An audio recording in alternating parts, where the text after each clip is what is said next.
বিসমিল্লাহির রহমানির রহিম। আসসালামু আলাইকুম ওয়া রাহমাতুল্লাহি ওয়া বারাকাতুহু। আমি মোহাম্মদ আমিনুল এহসান মোল্লা আমার রচিত একটি কবিতা উপস্থাপন করতে চাই। আমার কবিতার নাম জাতির সেলুট। যারা লোভের কাছে নত হয়নি কখনো, যারা আদর্শকে বুকে বেঁধে রেখেছে আগ্নেয় শপথে, তোমাদেরই নামে আজ আমার কবিতা। তোমাদেরই পাই জাতি রাখি মাথা শ্রদ্ধায়, নীরবতায়। যারা লোভের কাছে মাথা নত হয়নি কখনো, যারা আদর্শকে বুকে লালন করে আগ্নেয় শপথে, তোমাদেরই নামে আজ আমার কবিতা। তোমাদেরই পায়ে জাতি রাখে মাথা শ্রদ্ধায়, নীরবতায়।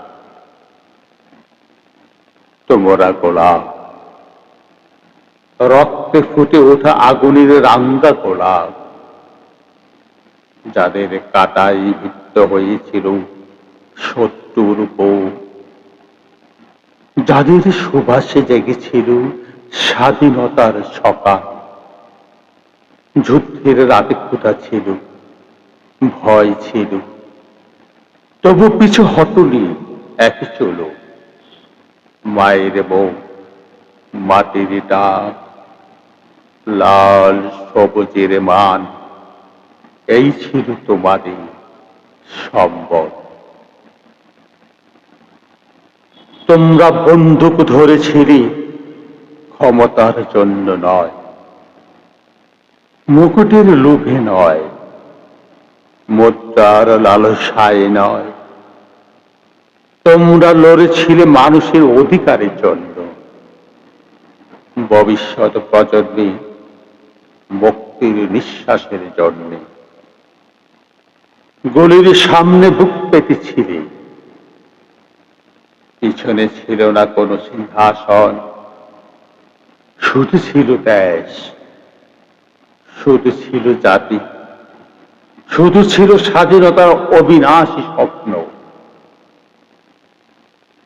আজও তোমরা আছো নীরবে, প্রচারের আলোই নয়, কিন্তু ইতিহাস জানে এই দেশ দাঁড়িয়ে আছে তোমাদের রক্তের উপরে। নজরুলের বজ্রকণ্ঠে আজ উচ্চারিত হও, তোমরাই ইতিহাসের বীর, তোমরাই মুক্তিযোদ্ধা, তোমরাই জাতির অহংকার।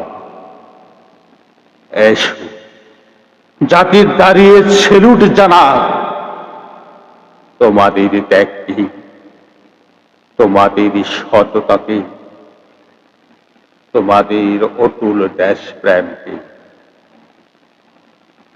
যতদিন লাল সবুজ উঠবে আকাশে, ততদিন বাংলায় বেঁচে থাকবে, ততদিন তোমাদের নাম লিখিত থাকবে গৌরবের অক্ষরে।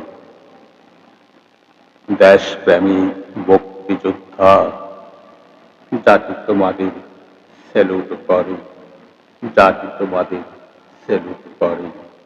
ধন্যবাদ।